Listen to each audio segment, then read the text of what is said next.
दोस्तों स्वागत है आपका आपके अपने यूट्यूब चैनल ग्रेडली एम क्लासेस में। तो आज हम फर्स्ट एड एंड हेल्थ पढ़ने वाले हैं, जिसका आज हम पार्ट 2 पढ़ेंगे। इसके पहले हमने पार्ट 1 पढ़ा था, जिसमें हम आपके लिए 50 क्वेश्चन लेकर आए थे।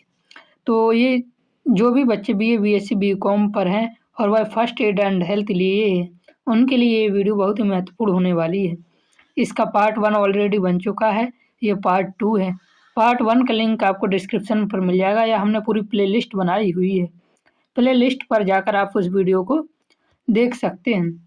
चैनल पर नए हैं तो चैनल को सब्सक्राइब जरूर कर दीजिए, और जिससे कि आपको और भी सारे सब्जेक्ट के वीडियो मिलते रहेंगे। तो हम ये 500 एमसीक्यू की सीरीज करने वाले हैं। इसमें एग्जाम के मोस्ट इम्पोर्टेंट और रिपीटेड क्वेश्चन को हमने लिया हुआ है। इसकी पहली वीडियो में हमें 1 से 50 क्वेश्चन कर चुके हैं, और अब हम इनकॉमन से 100 क्वेश्चन इस वीडियो में करेंगे। तो चलिए बिना देरी किए अपने क्वेश्चन की ओर बढ़ते हैं। हमारा पहला प्रश्न दिया हुआ है, पाचन की क्रिया प्रारंभ होती है कहाँ से? तो इसका सही आंसर है मुख से। पाचन की क्रिया मुख से या मुख गुहा, इससे मुख गुहा, जिसको हम इंग्लिश में बक्कल कैविटी कहते हैं, से प्रारंभ होती है। चलिए अगला प्रश्न देखते हैं अपन। 52 में प्रश्न दिया, दुर्घटना स्थल से घायल को स्थानांतरित करने से घायल को सांत्वना मिलती है, घायल को चिकित्सा प्राप्त होती है, घायल के प्राणों की रक्षा होती है। इसके ये तीनों आंसर सही है। दुर्घटना स्थल से घायल को स्थानांतरित करेंगे तो अस्पताल में करेंगे, उसको थोड़ा आराम मिलेगा। अगला क्वेश्चन देखिए, हमारा दिया हुआ है 53 नंबर। 53 नंबर क्वेश्चन, हाँ ये हमारा 53 नंबर क्वेश्चन दिया, किस स्थिति में घायल को पीठ के बल लेटाकर ले जाया जा सकता है? तो इसका सही आंसर है उपयुक्त सभी में। हड्डी टूटने की स्थिति में भी ले जा सकता है, हड्डी न टूटने की स्थिति में, और बुखार की स्थिति में हम घायल को पीठ पर के बल लेटाकर ले जा सकते हैं। अगला प्रश्न हमारा 54वां प्रश्न दिया हुआ है, रीफ नॉट का प्रयोग कौन करता है? तो रीफ नॉट का प्रयोग डॉक्टर करता है। प्राथमिक चिकित्सा की पट्टियों को बांधने के लिए रीफ नॉट का प्रयोग हुआ करता है। अगला प्रश्न हमारा दिया हुआ है, पट्टियों का प्रयोग क्यों किया जाता है? घाव या चोट को ढकने के लिए, रक्त प्रवाह रोकने के लिए, सूजन कम करने ना होने देने के लिए। इसका सही आंसर हो जाएगा उपयुक्त सभी। घाव व चोट को ढकने के लिए, रक्त प्रवाह को रोकने के लिए, सूजन कम करने के लिए पट्टियों का प्रयोग किया जाता है। अगला प्रश्न हमारा दिया, घाव पर लगाई जाने वाली दवा का क्या नाम है? तो घाव पर लगाई जाने वाली दवा का नाम है बेटाडीन। अगला प्रश्न हमारा दिया हुआ है, झोला या गोफन का प्रयोग किसे सहारा देने के लिए किया जाता है? जब हाथ या भुजा टूट जाती है तो उसको सहारा देने के लिए झोला या गोफन, जिसे हम सिलाइन कहते हैं, का प्रयोग किया जाता है।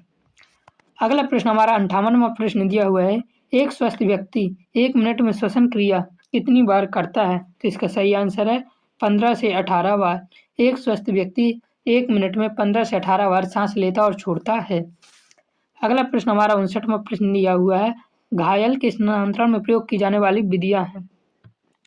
इसका सही आंसर हो जाएगा उपयुक्त सभी, क्योंकि एक व्यक्ति द्वारा भी घायल को स्थानांतरण किया जा सकता है, स्ट्रेचर द्वारा और डोली चारपाई द्वारा उसे स्थानांतरण किया जा सकता है। अगला प्रश्न हमारा 60वां प्रश्न दिया, नियमित मल न त्याग न करने से जठरांत्र में कौन सी समस्या हो जाती है? तो इसका सही आंसर है उपयुक्त सभी।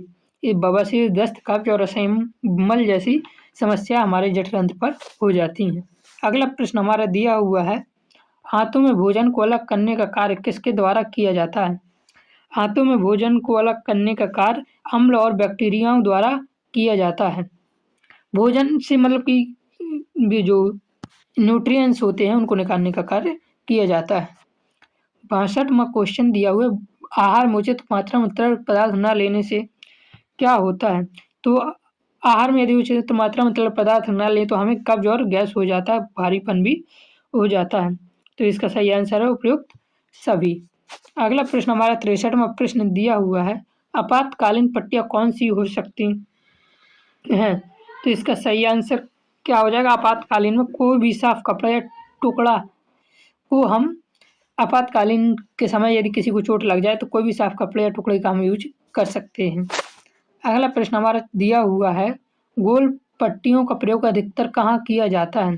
तो गोल पट्टियों का प्रयोग अधिकतर अस्पताल में किया जाता है।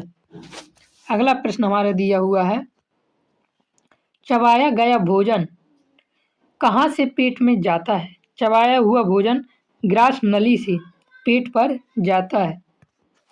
अगला प्रश्न देखिए हमारा दिया 66वां नंबर, एक दिन में कम से कम कितनी बार मल त्याग करना चाहिए? तो इसका सही आंसर है कम से कम एक बार एक दिन में मल त्याग करना चाहिए। अगला प्रश्न हमारा 67वां प्रश्न दिया हुआ है, आंतों की मांसपेशियां भोजन को आगे की ओर धकेलती हैं, इस क्रिया को क्या कहते हैं? तो इस क्रिया को हम कहते हैं पैरास्टाइलिसिस पैरास्टाइलिसिस कहते हैं। अगला प्रश्न हमारा दिया हुआ है 68वां, वाहक द्वारा घायल को कैसे लेटाया जाता है? तो वाहक द्वारा सीधे या पीठ के बल घायल को लेटाया जाता है। अगला प्रश्न देखिए 69 नंबर, अनेक विषैले तत्व भी किसके द्वारा उत्सर्जित होते हैं? तो उत्सर्जन द्वारा अनेक विषैले तत्व भी उत्सर्जित होते हैं। दोस्तों बहुत कठिन प्रश्न नहीं आते, बिल्कुल आसान प्रश्न आते हैं। सिर्फ आप ये सीरीज कर लीजिए 500 क्वेश्चन की, आप 100% क्वेश्चन सही कर आएंगे। 70वां क्वेश्चन देखते हैं, समय से मल त्याग करना किसका लक्षण है? स्वस्थ व्यक्ति के समय से मल त्याग करना लक्षण है। अगला प्रश्न हमारा 71वां प्रश्न दिया है, घटने की पट्टी बांधने की स्थितियां होती हैं। घटने की पट्टी बांधने की स्थितियां क्या होती हैं? घटने नहीं, यहाँ पर घुटना होगा, घुटने की बांधने की स्थितियां कितनी होती हैं? तो 3 स्थितियां होती हैं। अगला प्रश्न हमारा दिया हुआ है 72वां नंबर, हाथ या भुजा को सहारा देने के लिए क्या बांधा जाता है? तो हाथ या भुजा को सहारा देने के लिए झोला या गोफन बांधा जाता है। पचे हुए भोजन का शेष ठोस पदार्थ छोटी आंत द्वारा कहाँ भेजा जाता है? तो इसका सही आंसर है बड़ी आंत की ओर। पचे हुए भोजन का शेष ठोस पदार्थ छोटी आंत द्वारा बड़ी आंत की ओर भेजा जाता है। अगला प्रश्न हमारा दिया हुआ 74 नंबर, गोद में उठाकर घायल को ले जाने में कब सरल होता है? जब वह बड़ा हो, जब वह पुरुष हो, जब वह महिला हो, जब वह बच्चा हो। तो इस ऑप्शन के अनुसार हमारा सही आंसर क्या हो जाएगा? जब वह बच्चा हो तो उसे घायल को गोद में उठाकर ले जाएंगे।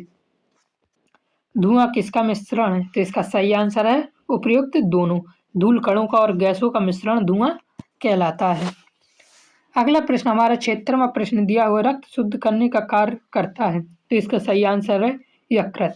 हमारा यकृत भी रक्त शुद्ध करता है और फेफड़ा भी शुद्ध करता है, लेकिन जब यकृत और फेफड़ा दोनों दिए हों तब हम यकृत को प्रायोरिटी देते हैं, क्योंकि यकृत छानकर हमारा रक्त शुद्ध करता है, जबकि हमारे फेफड़े हैं जो ऑक्सीजन भेजते हैं और कार्बन डाइऑक्साइड को निकाल कर रक्त को शुद्ध करते हैं। इसलिए जब यकृत फेफड़े दोनों हों तो हमारा सही आंसर होगा यकृत। रक्त को छानकर शुद्ध करने का कार्य यकृत करेगा।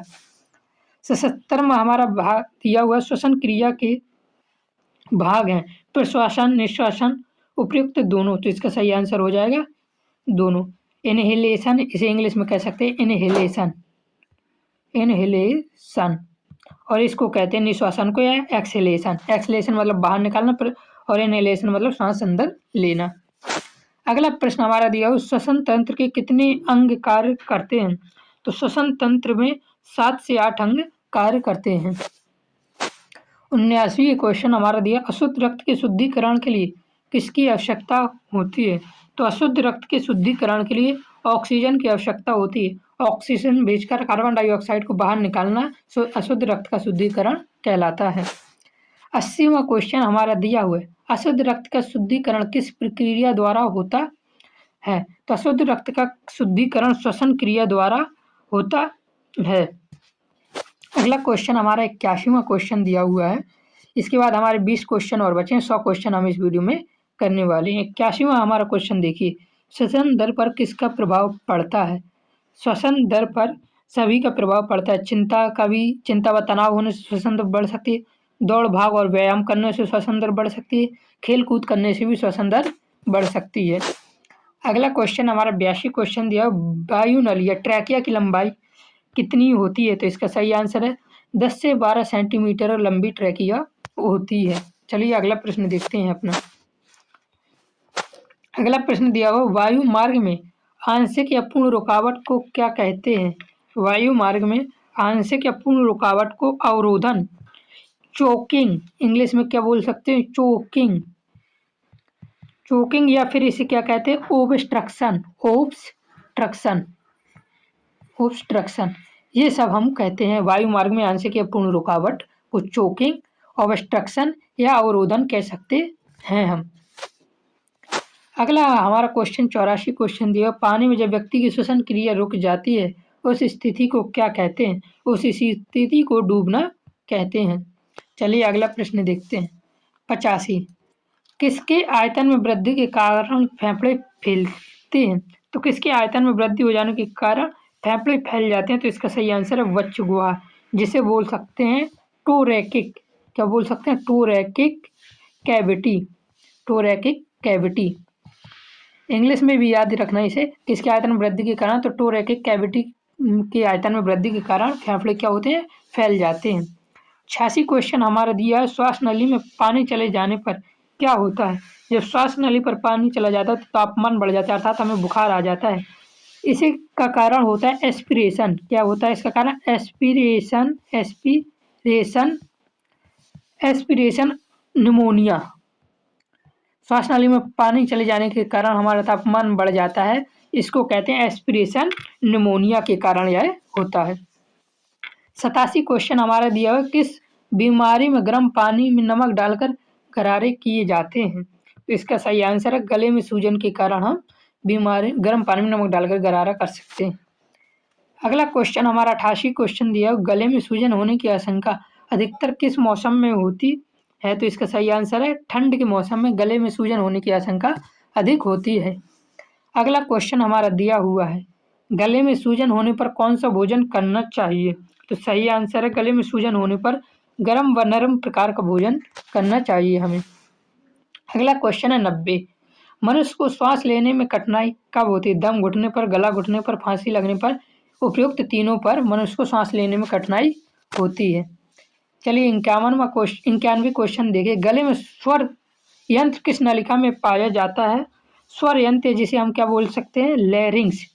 लैरिंग्स किस नलिका में पाया जाता है? तो इसका सही आंसर हो जाएगा श्वास नली में, श्वास नली के ऊपर के हिस्से में पाया जाता है स्वर यंत्र। 92 क्वेश्चन हमारा दिया, खाना खाते समय श्वास नली को कौन बंद करता है? तो श्वास नली में खाना ना चले जाए इसलिए उस पर क्या होता है? एपिग्लोटिस होता है, जो कि खाना खाते समय श्वास नली को ढक्कन की तरह ढक देता है। चलिए अगला प्रश्न देखते हैं। 93 प्रश्न हमारा दिया है, श्वास अवरोध से पीड़ित व्यक्ति बेहोश हो जाए तो क्या करना चाहिए?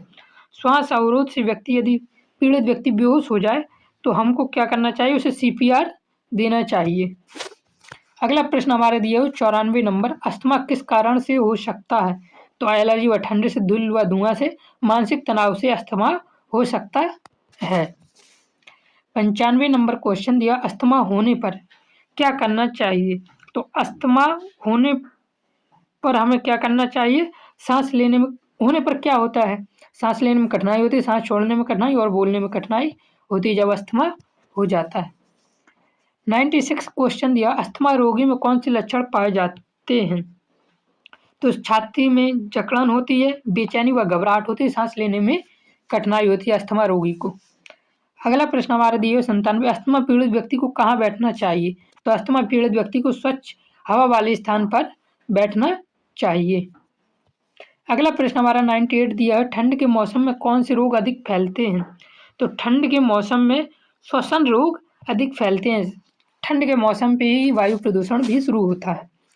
99 क्वेश्चन, श्वसन तंत्र का कौन सा अंग बॉक्स के समान आकार का होता है? तो इसका सही आंसर है स्वर यंत्र, वॉइस बॉक्स। इसे इंग्लिश में क्या कह सकते हैं? Voice box.